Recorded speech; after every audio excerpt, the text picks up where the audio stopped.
Vande Mataram, dear students. Today we have to start third part of fifth chapter, and the chapter name is History and Evolution of Computer. History and evolution of computer पे हमने देखा था कि जो computer के पहले कौन से डिवाइसेस आए थे जो कैलकुलेशन के लिए यूज़ होते थे। उसके बाद हमने देखा generations of computer. Generation of computer में हमने first generation and second generation देखा। जो फर्स्ट जनरेशन 1940 टू 1956 का था और सेकेंड जनरेशन 1956 टू 1963 तक था। अब देखेंगे हम लोग थर्ड जनरेशन। थर्ड जनरेशन कब था? 1964 to 1971. The development of the integrated circuit was the hallmark of the third generation of computer. Third generation of computer का हॉलमार्क क्या था? इंटीग्रेटेड सर्किट इसका हॉलमार्क था। Transistors were miniaturized and placed on silicon chips called semiconductors.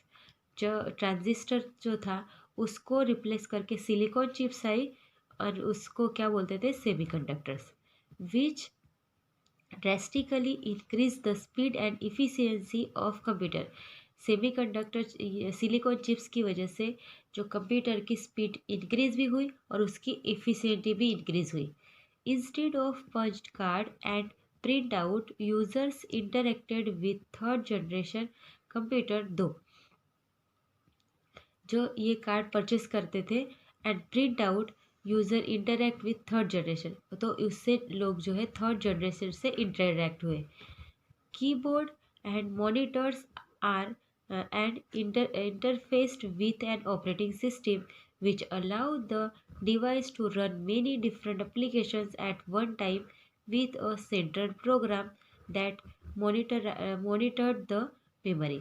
उसके बाद क्या है? Keyboard भी आया, मॉनिटर भी देखने को मिला, which allow the device to run many different application. और उसमें जो इस डिवाइस में many different application one time में हम कर सकते थे। Computers for the first time becomes accessible to a mass audience because they were smaller and cheaper than their predecessors.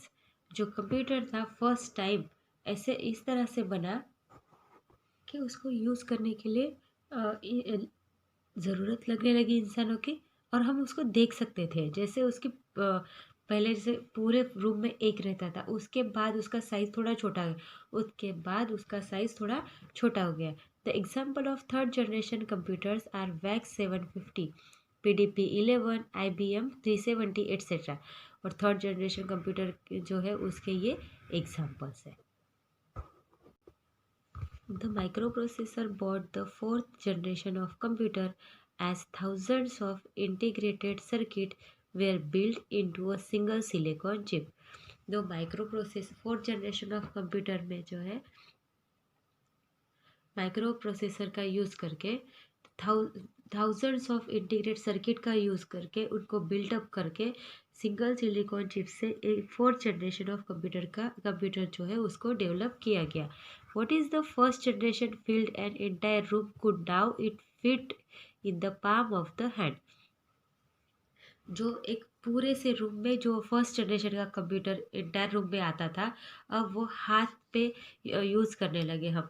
The Intel 4004 chip E developed in 1971। जो Intel की chip थी 4004 की, वो 1971 में डेवलप हुई। Located all the components of computers from the central processing unit and memory to the input output controls on a single chip.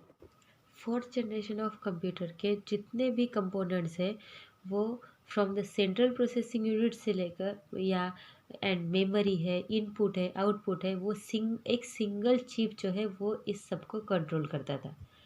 In 1981 IBM introduce in first computer for the home user. 1981 में IBM ने first computer जो home के लिए घर के लिए use कर सकते थे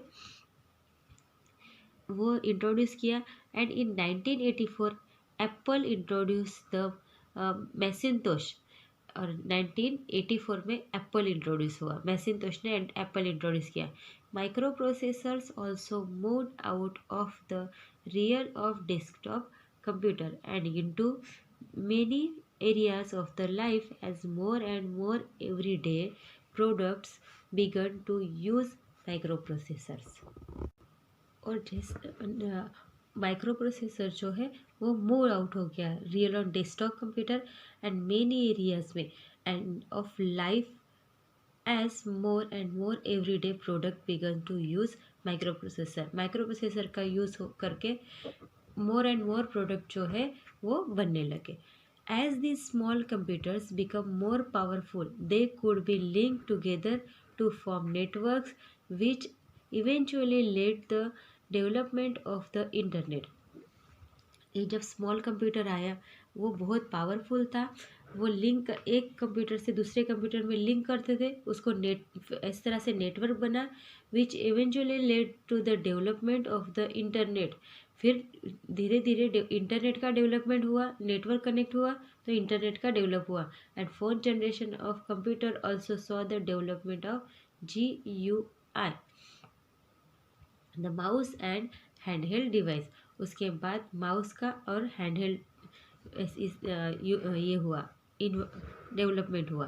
then fourth generation of computer, fourth generation जो है वो present generation. Fifth generation, fourth नहीं फिफ्थ, इसके पहले हमने फोर्थ देखी। फिफ्थ जनरेशन ये प्रेजेंट जनरेशन है, प्रेजेंट एंड से लेकर फ्यूचर तक। Fifth generation computing devices based on artificial intelligence are still in development. There are some applications such as voice recognition that are being used today। Fifth generation computer device किस पे based था? Artificial intelligence पे। Are still in develop though there are some applications, इसमें कुछ applications है जिस तरह की जैसे कि voice recognition that are being used today. Use of parallel processing and superconductors is helping to make artificial intelligence a reality। इस तरह से होगा कि इसका यूज़ करके अभी की टेक्नोलॉजी को यूज़ करके हमारे साथ सपोर्ट करने के लिए सुपर कंडक्टर जो है वो डेवलप हो सकता है। Quantum computation and molecular and nanotechnology will radically change the face of computer in year to come. अगर जो फ्यूचर में ऐसा हो सकता है कि कंप्यूटर को रिप्लेस करके वहाँ पे radical quantum computations and molecular and nanotechnology will radically change the face of computer का फेस चेंज हो सकता है। The goal of fifth generation computing is to develop device that respond to natural language। जैसे machine language को replace करके natural language पे respond करेगा, इस तरह से कभी कंप्यूटर आ सकता है। Input and are capable of learning and self organisation. जैसे हमें अब कमांड देने पड़ते हैं वो सेल्फ ऑर्गेनाइजेशन होगा, वो खुद से कमांड दे सकता है और खुद से हमें आउटपुट भी आ सकता है। इस तरह से हो सकता है इन द फ्यूचर। तो हमने जनरेशन ऑफ कंप्यूटर देखा, first generation of computer, second generation of computer, third generation, fourth generation, fifth generation. Now we have to start exercise. Fill up the circle of right option with black pen. आपने chapter अच्छे से पढ़ना है तो आपको exercise खुद से solve करना आ जाएगा। फर्स्ट है how many generations of computers are available. अभी देखें तो there are 5 generation of computer are available. Which of the following is not an old computing device? Celsius calculator, Pascal calculator and difference engine. तो इसमें से कौन सी computing device नहीं है? Difference engine. Then fill in the blanks is used in first generation computer। Vacuum tube, magnetic drum या both. तो vacuum tube भी यूज़ हुआ था, मैग्नेटिक ड्रम भी यूज़ होता फर्स्ट जनरेशन में, इसलिए both. Which of the following is not a second generation computing device? COBOL, PDP-11 या फोर्ट्रन। तीनों में से कौन सा सेकेंड जनरेशन में नहीं आता? तो PDP-11। first generation of second generation, sorry, first computers of second generation were developed for business, railway management, atomic energy industry. तो यहाँ पे आएगा atomic energy industry. Which of the following is an example of third generation computer? Wax 750, IBM 370, both जो है third generation of computer थे। विच of the following is the fourth generation computing language? Macintosh is the fourth generation computing language. Which of the following old computing devices could find square root? Pascaline, Leibniz या Napier? तो Lebanese calculator में जो है वो square root find out कर सकते थे। Which of the following old computing device used gears, wheels and dials? तो लेबनिज कैलकुलेटर, नेपियर कैलकुलेटर और Pascaline calculator. Pascaline calculator.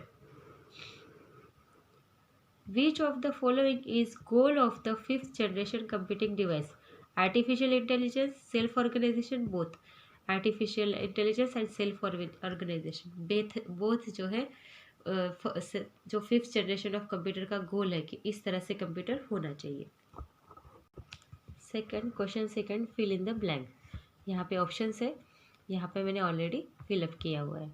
Abacus was the first computing device. पहला कंप्यूटिंग डिवाइस को क्या था? Abacus. Pascaline calculator was invented by Blaise Pascal. Blaise Pascal ने Pascaline calculator invent किया था। There are 5 generations of computer. कितने generation है? 5। UNIVAC and ENIAC are examples of first generation of computing devices. The first generation computers used vacuum tube for circuiting and magnetic drum for memory. First generation of computer में क्या use हुआ था? Vacuum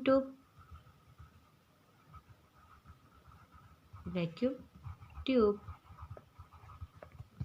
and magnetic drum.